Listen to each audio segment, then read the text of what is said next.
Hi guys! Welcome back to my channel. Again, it's me, I am Boray. So for today's video, ipapakita ko sa inyo yung homemade na pizza crust, yung finished product niya, and at the same time, tuturuan ko kayo kung paano gumawa ng vegetarian pizza. Okay? So ano-ano ba yung mga ingredients natin sa ating vegetarian pizza? Alright? So sa last recipe natin, na gumawa tayo ng pizza dough, meron tayong garlic oil.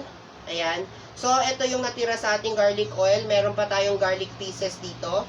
Ang gagawin lang natin dyan is lalagyan natin siya ng about a tablespoon of yung syrup coming from our pineapple tidbits. Yan. And then, lalagyan natin siya ng 1 tablespoon, natapon, ng tomato paste. Okay, so, ayan, baliktad yung paghawak ko. May bloopers tayo, guys. Mga bebe kongkong, natapon. May pula. Ayan, so, this is 2 tablespoons of tomato paste. Ayan, so, sa tagal ko na nagluluto, alam ko na kung gaano karami ang 1 tablespoon at 2 tablespoon. Sa pag-eyeball lang. Alright. Ayan. That's about 2 tablespoons of tomato paste. Tabi natin. Lalagyan natin siya ng Italian seasoning. So, yung iba naglalagay pa ng separate na oregano sa kanilang pizza. Ako hindi na kasi ito, yung Italian seasoning or Italian herbs, meron na siyang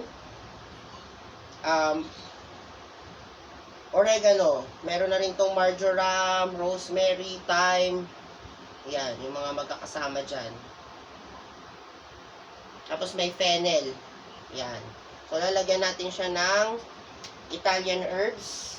Just a dash of Italian herbs or Italian seasoning. And then, we will mix it. Okay. Ayan, no? Kitang-kita. Meron pang twig ng, anong tawag niyan? Ng thyme. Alright. And then, I will add about, meron akong sour cream and onion powder. Lalagyan ko siya ng 1 tablespoon. Okay. So, magdadagdag yan ng flavor.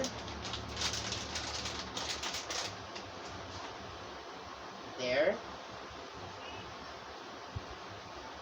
So, imimix lang natin siya. O, tamang-tama lang yung kanyang consistency at yung kanyang lapot.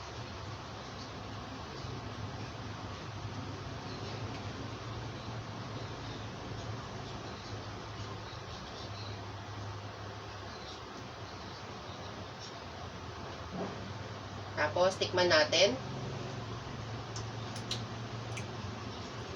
Okay? Sarap. Lasang-lasa natin yung garlic. Tapos mamaya, pag na-apply na yung heat, lalabas na rin dyan yung lasa ng ating mga herbs. Alright? So, yan. So, pakita ko na sa inyo yung iba pang ingredients. Meron tayo ditong onion rings. And then slices of tomatoes. Meron tayong chopped lettuce, pineapple tidbits. Yung iba ayaw ng pineapple sa pizza, yung iba naman gusto. And then this is sliced mushrooms. Meron tayong Parmesan cheese. Pwede rin pecorino cheese, mozzarella. Bahala kayo kung anong gusto nyo. Ako parmesan kasi gusto ko yung sharpness niya. And then, meron tayong sliced bell pepper or julienne bell pepper. Ayan. So, kukunin lang natin yung ating pizza crust. Balikan ko kayo to assemble.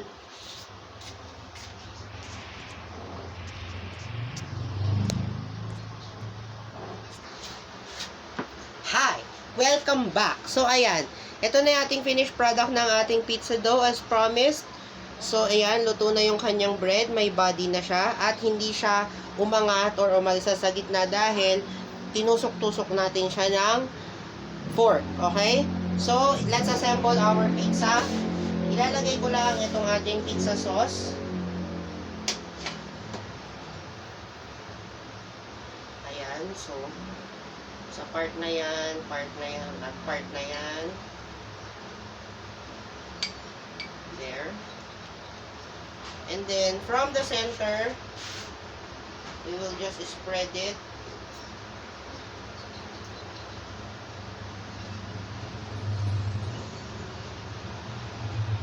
All over the pizza. So, ganyan lang gumawa ng pizza, guys. Hindi masyadong madami yung sauce. Dahil pag ginamihan nyo, magiging sabi yan.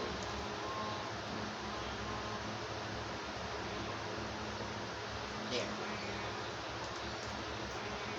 Ayan. Isagad natin siya sa sides. Kayo guys, gusto nyo rin ba ng mga sagad? Mahilig ba kayo sa sagad? Ayan. So, comment down below kung sino yung mga mahilig sa sagad. So, simutin natin yung sauce.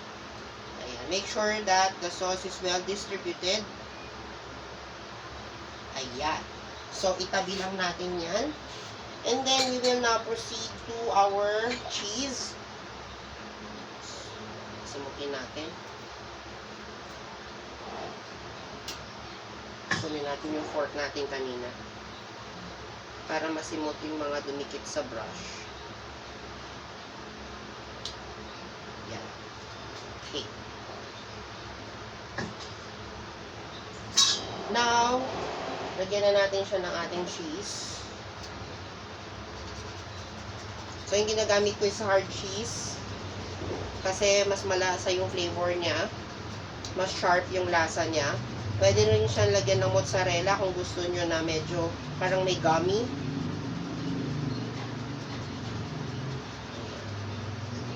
So, we will add a lot of cheese. This is parmesan. Pwede rin kayong gumamit ng pecorino, gaya ng sinabi ko sa inyo kanina. Edam, kung gusto nyo ng malat-alat. Depende yan sa inyo kung ano yung preferred cheese ninyo. Pwede rin combination of cheese.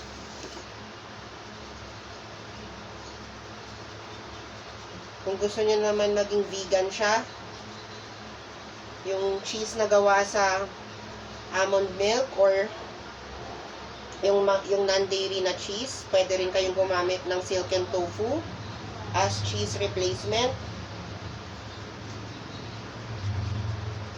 Ayan, so punuin lang natin siya ng cheese. The more cheese, more fun.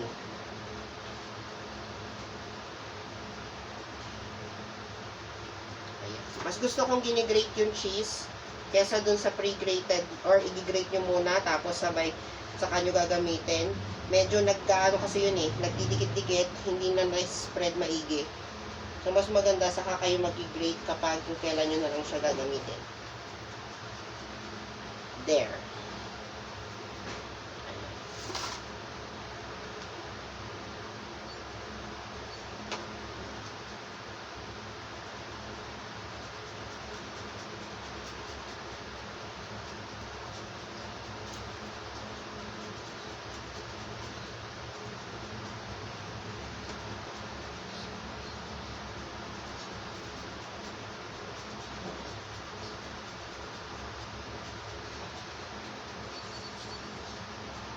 Depende na yan sa inyo kung gaano kadaming cheese yung gusto nyong gamitin. So, there, na-cover na natin. And then, we will add our onion rings. Ayan. Lagyan lang natin siya ng onion rings. Ikalat natin ang ating mga onion rings.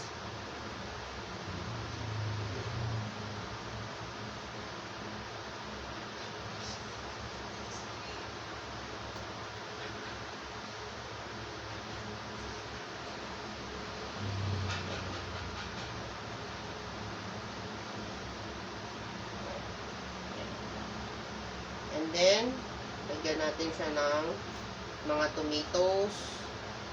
Sliced tomatoes. More tomatoes. Ayan. Bahala na kung saan siya mapunta. Bahala na kayo dyan mag-design. Basta, lagyan nyo ng tomatoes kung saan man ninyo gusto lagyan. There.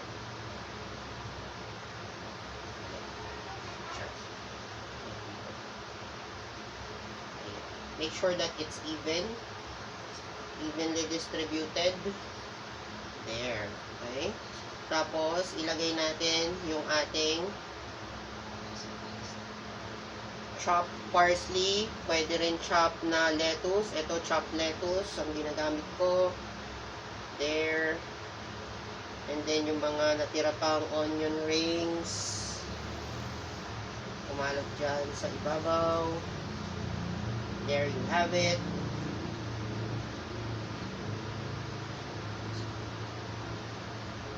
Ayan. And then, ilagay natin yung ating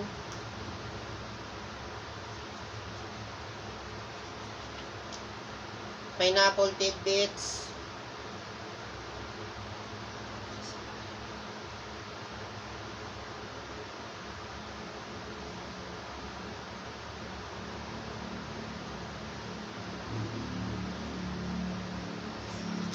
Konti pa.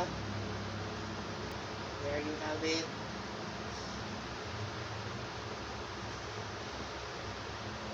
Okay. So, nailagay na yung ating pineapple tidbits. And then, lagyan natin ng bell peppers.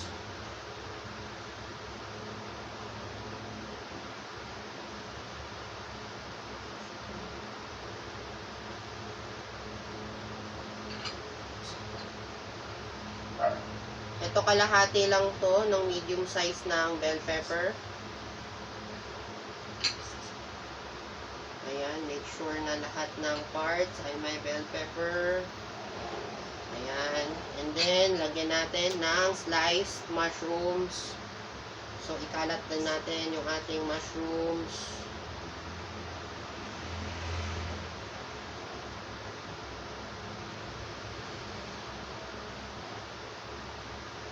Make sure na lahat ng part ng pizza ay merong equal distribution ng mga toppings na nilalagay natin. So, bahala na kayo kung gusto nyo ilagay. Pwede rin lagyan nyo ito ng mga broccoli, ganyan, cauliflower. Pwede rin yung crust gawa sa cauliflower. Ayan. Ganyan. So, tingnan nyo kung saan pa yung mga kulang. Ayan.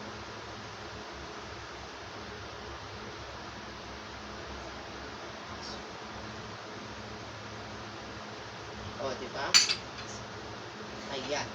Fully loaded na siya. And what I like to do is I add freshly ground black pepper sa ibabaw. Ayan. Tapos, direct, kahit ko ngayon chili flakes. Tapos, nilalagyan ko siya ng sea salt or flaky sea salt. So, konti lang. Ganyan. Maganda tong ginagamit ko na flaky sea salt, guys, kasi yung crystals niya, para siyang shaved. Hindi kagaya yung nabibiling asin sa palengke, yung rock salt na ang lalaki na ano. Ito naman parang pa-slice yung pagkakabuo ng crystals niya. Ayan. So, lagyan natin siya ng good amount of sea salt. So, na-order ko rin yon sa Shopee. Hindi to sponsored video, ha. Disclaimer. So, ito siya. Master Chef ang brand. So, 100% natural sea salt. Ayan. And then, lalagyan natin siya ng chili flakes. So, yun nga, ito, 100% sea salt. Maganda siya. Tapos, meron din siyang iodized salt. Ito yung ginamit natin kanina sa pizza crust, na yung salt na nilagay natin. Ito yon, iodized salt. Very fine siya. Tapos nakalagay dito is Master Chef din yung brand. Tapos free-flowing iodized salt. Yun ang sabi niya. Produced using Swiss technology. Helps improve brain and thyroid functions. Clean and pure. So, mura lang to siya, guys. Nabili ko to ng sale sa Shopee. Parang 9 pesos ko tong nabili yata. Itong 500 grams ng iodized salt. And then, itong sea salt, 1 kilogram. Parang nasa 30 something lang siya. Or wala pang 30 pesos. So, good deal. So, yun. Lagyan na natin siya ng konting chili flakes for flavor and aesthetic purposes.